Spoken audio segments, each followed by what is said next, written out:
हम लोग क्लास 12 भौतिकी में, जो कि हम लोग का आज विद्युत आवेश एवं क्षेत्र चैप्टर है, अध्याय है, उसमें हम लोग आज एक टॉपिक पढ़ेंगे जिसमें कि विद्युतीय फ्लक्स के बारे में पढ़ेंगे। और विद्युतीय फ्लक्स के बाद आज हम लोग एक बहुत ही इंपॉर्टेंट थ्योरम इस चैप्टर का है जिसका नाम है गॉस का प्रमेय, उसको पढ़ने का कोशिश करेंगे। तो उसमें जो है एक शब्द आता है जिसका नाम है सदिश क्षेत्रफल, तभी उसके आधार पर विद्युतीय फ्लक्स परिभाषित करेंगे और विद्युतीय फ्लक्स के आधार पर हम लोग गॉस प्रमेय में को परिभाषित करने का कोशिश करेंगे, इसमें उसका कथन लिखेंगे और उसके जो है तुमको कुछ अनुप्रयोग वगैरह भी देखेंगे जो कि नेक्स्ट लेक्चर में होगा तो करेंगे। आज हम लोग गॉस प्रमेय का कथन देखेंगे। तो गॉस प्रमेय का कथन और उसका अनुप्रयोग अलग से हम लोग देखेंगे।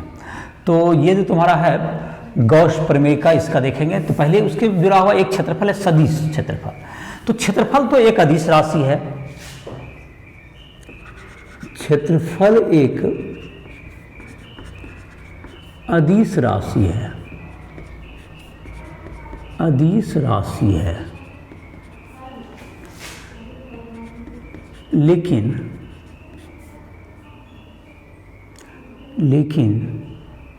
क्षेत्रफल को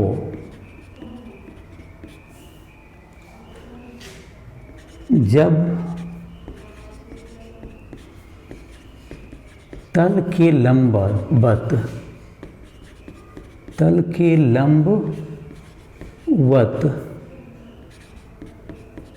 बाहर की ओर दिशा दी जाती है तो इसे सदिश क्षेत्रफल कहते हैं। तो इसे सदिश क्षेत्रफल कहते हैं। तो इसे सदिश क्षेत्रफल कहते हैं।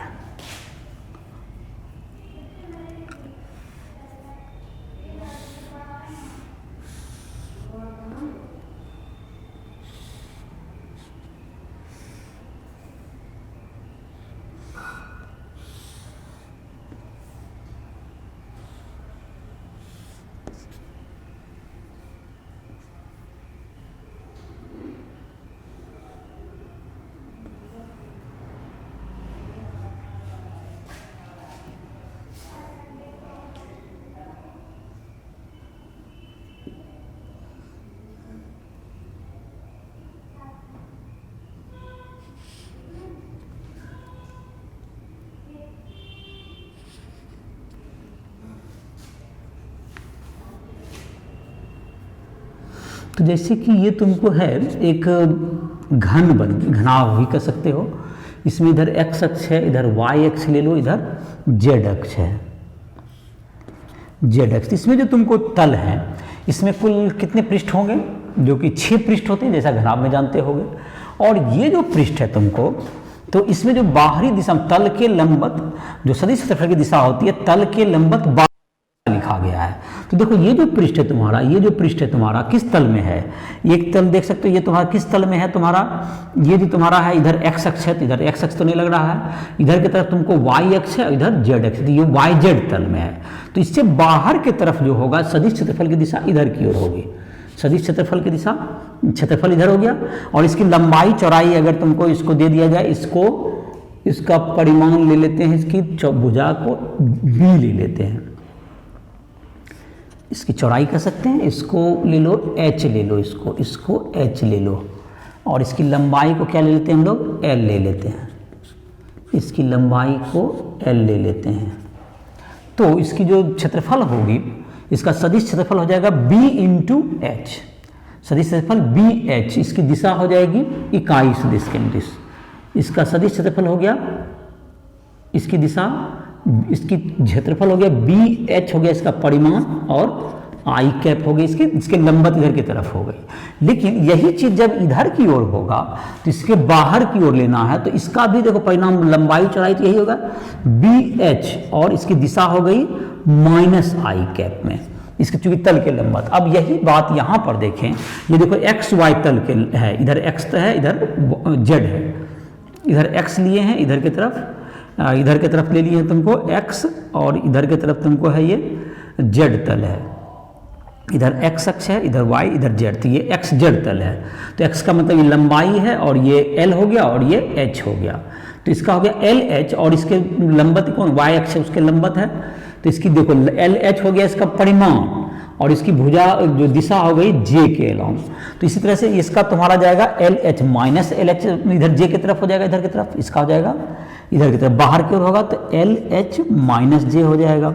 और ये जो तल है तुम्हारा जो कि एक्स वाई तल में होगा, ये वाला जो तुम्हारा आ रहा है यहाँ से यहाँ तक जो आ रहा है तुमको, ये एक्स वाई तल में, तो इसमें जो है के अक्ष लंबत हो जाएगा और जो अंदर होगा वो उसमें माइनस के हो जाएगा। तो इसलिए तुमने देखा होगा कि तल का जो किस ढंग से हम लोग इसको सदिश परिभाषित करते हैं। तो कभी भी क्या परिभाषित करना है, तल के लंबत बाहर की ओर इसको एक दिशा दिया जाए तो यह जो क्षेत्रफल होता है यह सदिश क्षेत्रफल बन जाता है। तो सदिश क्षेत्रफल की दिशा को हम लोग एन कैप से सूचित करते हैं। अगर तुमको दिशा आई जे के रूप में नहीं हो तो क्षेत्रफल की दिशा को किससे लिखते हैं, कभी दिखाना है तो क्षेत्रफल की दिशा क्या हो गया, अभिलंबत तल के अभिलंबत बाहर की ओर होती है। सदिश क्षेत्रफल की दिशा तल के लंबत बाहर की ओर होती है। अब है तुमको इसके बाद सदिश क्षेत्रफल की ये दिशा हो गई। अब है तुमको विद्युतीय फ्लक्स, विद्युतीय फ्लक्स, इलेक्ट्रिक फ्लक्स।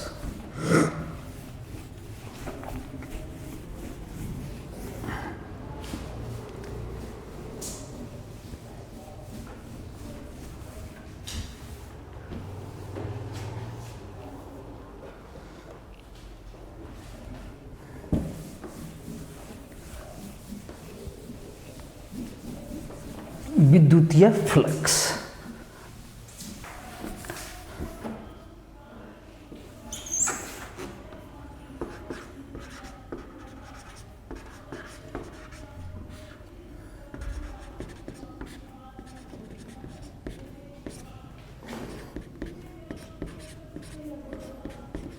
इलेक्ट्रिक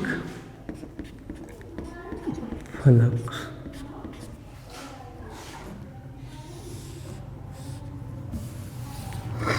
विद्युतीय फ्लक्स। तो विद्युतीय फ्लक्स क्या होगा तुम्हारा, तल का कोई तल है उसका जो तुमको उसके लंबत जो होगा उसके सदिश क्षेत्रफल से जब उसको गुना करेंगे किसी सदिश राशि को तो उसको हम लोग कहते हैं हम लोग फ्लक्स। यहाँ पर विद्युत क्षेत्र एक सदिश राशि है, अगर विद्युत क्षेत्र को उसके किसी क्षेत्रफल के परितः उसका फ्लक्स निकालना हो, किसी विद्युत क्षेत्र का किसी क्षेत्रफल के परितः फ्लक्स निकालना हो तो विद्युत क्षेत्र को उसके सदिश क्षेत्रफल के साथ अदिश गुणन कर दें तो उसे उस तल का उस विद्युत क्षेत्र का तल के परितः विद्युतीय फ्लक्स कहेंगे। जैसे परिभाषा लिखते हैं देखो, विद्युत क्षेत्र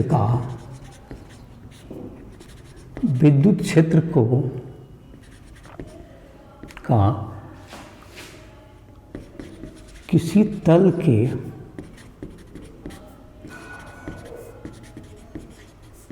सदिश क्षेत्रफल से अदिश गुणन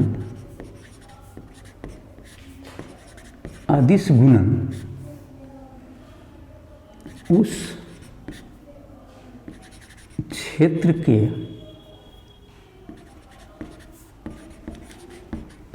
परितः विद्युतीय फ्लक्स कहलाता है, उस तल के परितः विद्युतीय फ्लक्स कहलाता है। तो किसी तल के लंबत जो है तुमको ये जो तुम्हारा है विद्युतीय क्षेत्र, तो तल के लंबत तुमको एक क्षेत्रफल हो गया, सदिश क्षेत्रफल हो गया और इसके तुमको हो गया इधर विद्युत क्षेत्र है अगर, तो ये हुआ सदिश क्षेत्रफल। ये सदिश क्षेत्रफल अगर डी एस हो गया, ये हो गया डी एस वेक्टर, ये सदिश क्षेत्रफल, सदिश क्षेत्रफल है।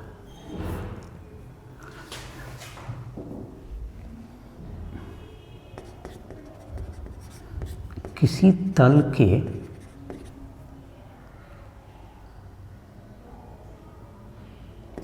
परितः विद्युत फ्लक्स विद्युत तल के परितः विद्युत फ्लक्स डी फाई का छोटा क्षेत्रफल है तो डी फाई बराबर ई डॉट डी एस। तल के परितः विद्युत फ्लक्स, तल के परितः विद्युत फ्लक्स ई फाई बराबर अदिश गुणन के ये बराबर होता है। तो इसका जो तुमको क्या हो गया मान, उसका मान तुमको हो गया कि सदिश का के अदिश गुणन को उसका विद्युतीय फ्लक्स कहते हैं हम लोग।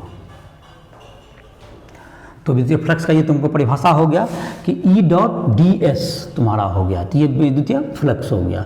अगर कुल बड़े क्षेत्रफल पर यदि ई पूरे क्षेत्र एस पर नियत हो तो विद्युत फ्लक्स फाई बराबर ई डॉट एस।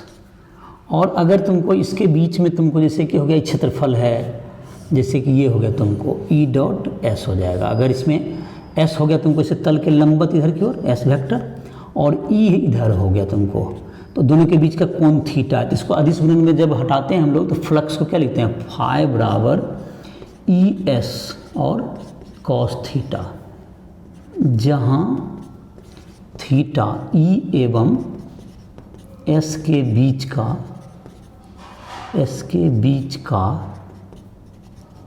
कोण है, ई एवं एस के बीच का कोण है। विद्युतीय फ्लक्स का ऐसा ही मात्रक विद्युत फ्लक्स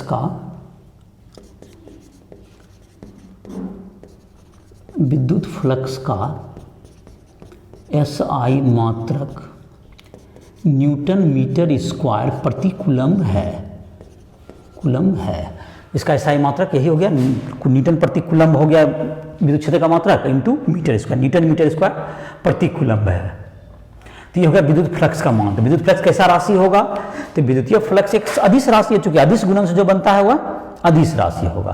तो विद्युतीय फ्लक्स एक अदिश राशि है,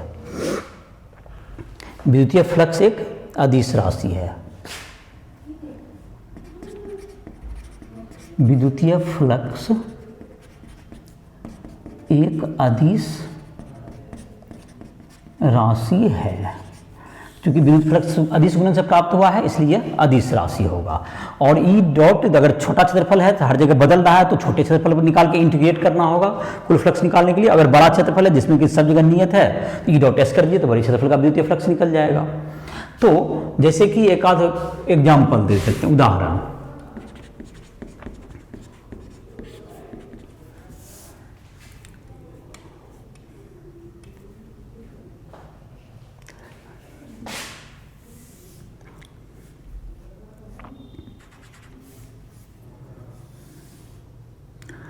तो एक जैसे कि तुमको है तल का तुमको ये तुमको परिमाण है तुमको दिया हुआ है 10 सेंटीमीटर इसकी भुजा है, इसमें भी है 10 सेंटीमीटर इसकी भुजा हो गई। तो ये वर्गाकार हो गया। तो इसमें जो तुमको क्षेत्रफल विद्युत क्षेत्र है इस पे मान लेते हैं ये तुमको विद्युत क्षेत्र इस दिशा में तल के लंबवत दिशा में है 50 न्यूटन प्रति कूलम्ब है।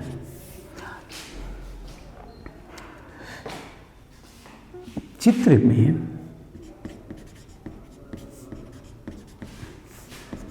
दिए गए वर्ग के परितः विद्युतीय फ्लक्स का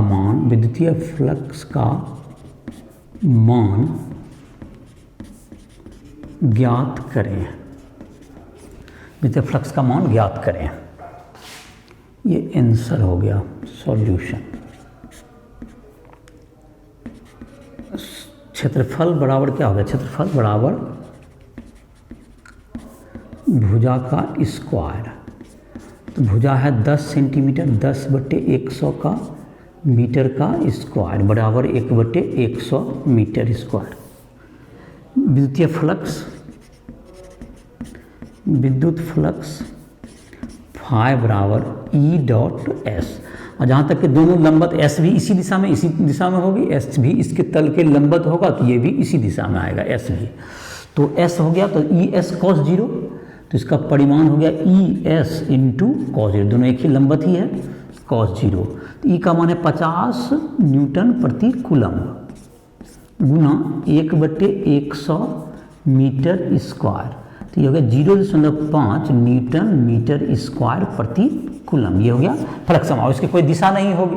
इस प्रकार से क्या हो गया तुमको, ये इसका फ्लक्स का मान इस तल के इस वर्ग के परितः इसका विद्युत क्षेत्र का निकल गया। और चूंकि ये परिमाण में हर जगह बराबर था, इसीलिए हम लोग पूरे वर्ग पर एक बार में निकाल पाए। अगर ये इसका मान क्या रहेगा, हर जगह बदलेगा, तो हमको इंटीग्रेट करना पड़ जाएगा, या नहीं तो इंटीग्रेट करना, तो इसमें क्या होगा, इंटीग्रेशन तो ये बहुत ही डिफिकल्ट टाइप का आ जाएगा, क्योंकि क्षेत्रफल है, हर जगह पर विद्युत क्षेत्र का मान बदलेगा, तो इसको निकाल पाना बहुत ही कठिन हो जाएगा। लेकिन हमारे पास एक प्रमेय है जिसका नाम है गॉस प्रमेय। वह कुछ परिस्थितियों में जहां पर के सिमेट्रिक होता है, उसमें तुमको विद्युत क्षेत्र निकालने के लिए, एक जैसे कि विद्युत क्षेत्र निकालने के लिए एक तो हमने कूलम का नियम पढ़ा, तो कूलम के नियम के आधार पर हम लोग विद्युत क्षेत्र का मान निकालते हैं, जिसका सूत्र होता था बिंदु आवेश का E = 1/4π Q/r²। इसके आधार पर हम लोग जो सतत आवेश वितरण है उसका भी हम लोग क्या कर सकते हैं, सतत आवेश वितरण का उसके द्वारा मतलब एक छोटे से क्षेत्र पर निकाल करके उसको इंटीग्रेट करके पूरे बड़े सतत आवेश वितरण का भी विद्युत क्षेत्र का मान हम लोग निकाल सकते हैं कूलम के नियम से। तो उसका जहाँ तक है तुमको से हम लोग के बुक में जो है थ्योरी में नहीं दिया हुआ है, एनसीईआरटी बुक में, लेकिन हम लोग चाहें तो उसको जैसे मिसलेनियस देखोगे तुमको एक्सरसाइज में, उसमें कुछ का दिया हुआ है जिसमें कूलम के नियम से बनाने के लिए भी दिया हुआ है, जो मिश्रित अभ्यास है, जो कि बाद में जो हार्डर क्वेश्चन है उसमें दिया हुआ है कूलम के नियम से। लेकिन उन सब प्रश्नों के कुछ जो प्रश्न होते हैं जिसको हम लोग विद्युत क्षेत्र का मान गॉस प्रमेय के मदद से हम लोग ज़्यादा बेहतर रूप में कुछ सिमेट्रिकल सिचुएशन में निकाल सकते हैं, और उसमें विद्युतीय फ्लक्स का हम लोग मदद लेंगे। तो उसमें विद्युतीय फ्लक्स के मदद से हम लोग विद्युत क्षेत्र वगैरह को या विद्युतीय फ्लक्स का मान गॉस के थ्योरम से हम लोग, गॉस के प्रमेय से हम लोग निकाल सकते हैं। तो उस थ्योरम का यह कहना होता है, गॉस का प्रमेय का कथन है कि किसी बंद सतह के परितः कुल विद्युतीय फ्लक्स का मान उस बंद सतह से जितना आवेश घिरा हुआ है उसमें अगर हम लोग एप्सिलॉन नॉट से भाग कर दें तो वह विद्युतीय फ्लक्स का मान हो जाएगा।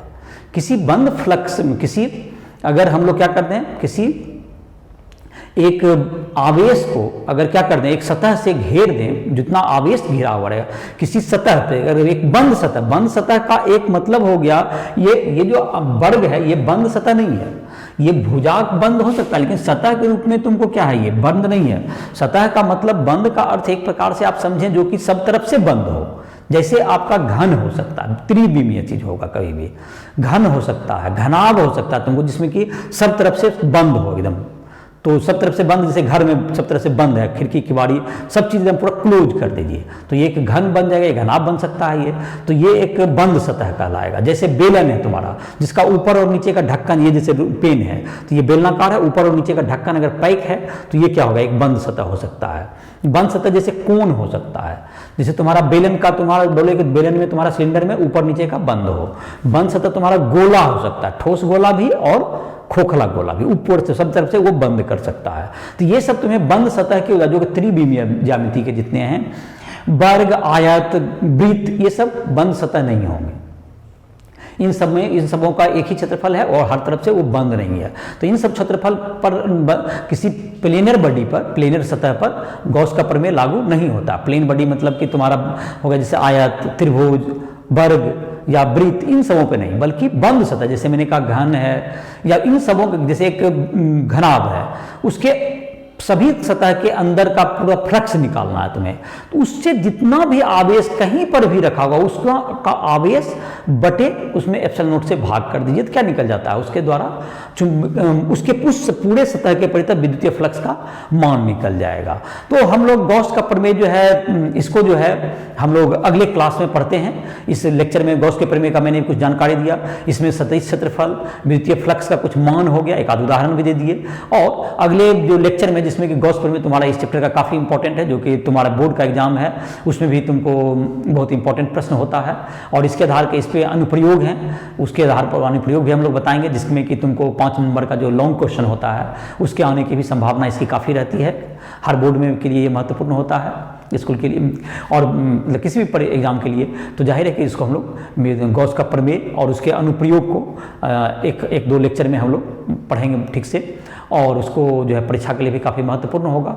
तुम लोग इसका जो न्यूमेरिकल्स वगैरह है जो एक्सरसाइज में दिया हुआ है उसको तुम लोग क्या कर सकते हो, बना सकते हो कि एनसीईआरटी बुक हो या किसी और भी बुक से, और जो भी तुमको क्वेश्चन न्यूमेरिकल नहीं बन रहे हो या किसी उस चीज़ को समझने में दिक्कत हो रहा, फिजिक्स हो, केमिस्ट्री हो, मैथ हो, तो हमसे राइट रूल ऐप के माध्यम से, जिसको प्ले स्टोर से डाउनलोड करके तुम हमसे संपर्क कर सकते हो और इससे क्या कर सकते हो, और इस प्रकार से तुम हमसे संपर्क करके तुम मदद ले सकते हो। फिर लाइव क्लासेस हो या पर्सनल डाउट का सेशन हो या तुमको फिजिक्स केमिस्ट्री का नोट्स लिखना हो या तुमको हिंदी या इंग्लिश मीडियम में जेईई मेंस या नीट या इंजीनियरिंग मेडिकल इन सबों की प्रिपरेशन करना चाहते हो, तो उसके लिए इस ऐप पर आकर के सारे क्वेश्चंस वगैरह तुम्हें मिल जाएंगे। तो इसी के साथ इस लेक्चर को समाप्त करेंगे।